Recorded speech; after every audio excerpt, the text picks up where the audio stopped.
खुलुमबाय। गोजोन फुंबिलिनि गासिबो बड'लेण्ड बुब्लिनि अनसायगिरिफोरखौ बरायग्रोबाय। दिनै 13 एप्रिल बृहस्पतिबारनि फान्जामुथिखौ फरायनो लादों खिलिखां ब्रह्मआ। फान्जामुथिनि गिबियाव दं मेष राशि। नोंथाङा नाङा फाङा ओरैनो बांसावजागोन। मोजां खामानि मावनानै दिन्थिब्लाबो फोथायजानाय नङा। गुबुननि फारसे सांग्रां जा। वृष राशि। देहायाव मेंनाय फैगोन। मेंनाय देहाखौ लानानै दुखु खस्थ' सहायनांगोन। देहाखौ आरामै लाखिनो सानगोन। मिथुन राशि। मोजां सान। गोसोआव हरखाब गोसो थोलायनाय सोमजिगोन। गोसोआव हास्थायनाय हौवाखौ मोननो लुबैगोन। कर्कट राशि। न'खराव धोन सम्पति सोरजिनायनि फारसे मोजांसिन सम। आंखालनि समाव धोन मोननायखौ लानानै गोसोआव गोबां खुसि जागोन। सिंह राशि। गोसोआव माखौबा लानानै गिनाय फैगोन। गोसोनि गिनाय मेवनायजों जेबो खामानि मावनो हानाय नङा। दिनै न'आवनो थागोन। कन्या राशि। देहानि थाखाय मोजां जानाय नङा। देहायाव हरखाब सानाय सुनाय जागोन। देहानि बेमार आजारजों भुगिनांगोन। तुला राशि। गुबुननि थुलुंगा मोननानै खामानि मावगोन। गोसोनि थुलुंगाजों मावनो हायैखौबो मावफुंनो नाजागोन। साननाय हनायफ्रा दाजाबथा। वृश्चिक राशि। सांग्रां जा।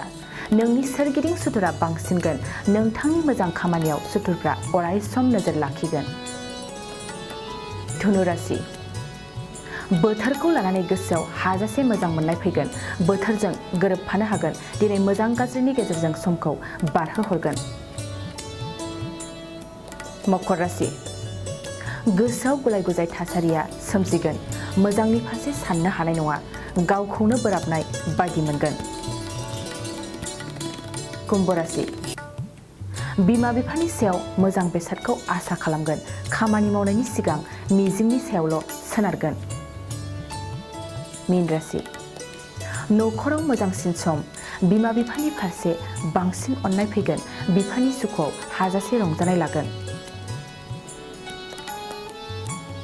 दिनै सानसेनि राशि फरायथिनायाबो एसेनोसै। आसा खालामो नोंथांनि दिनैनि साना मोजाङै मोजां थांगोन। बेखौ बड'लेण्ड बुब्लि न'खरनिफ्राय मिजिंथिबाय।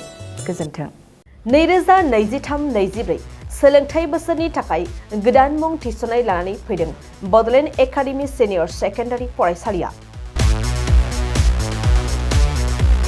क'क्राझार जिल्लानि तिनिआलियाव थानाय बर' बिजोंनि बड'लेण्ड एकाडेमि सिनियर सेकेन्डारि फरायसालिया दायो केजिनिफ्राय 9 थाखोसिमनि गोदान मुं थिसननायखौ लागासिनो।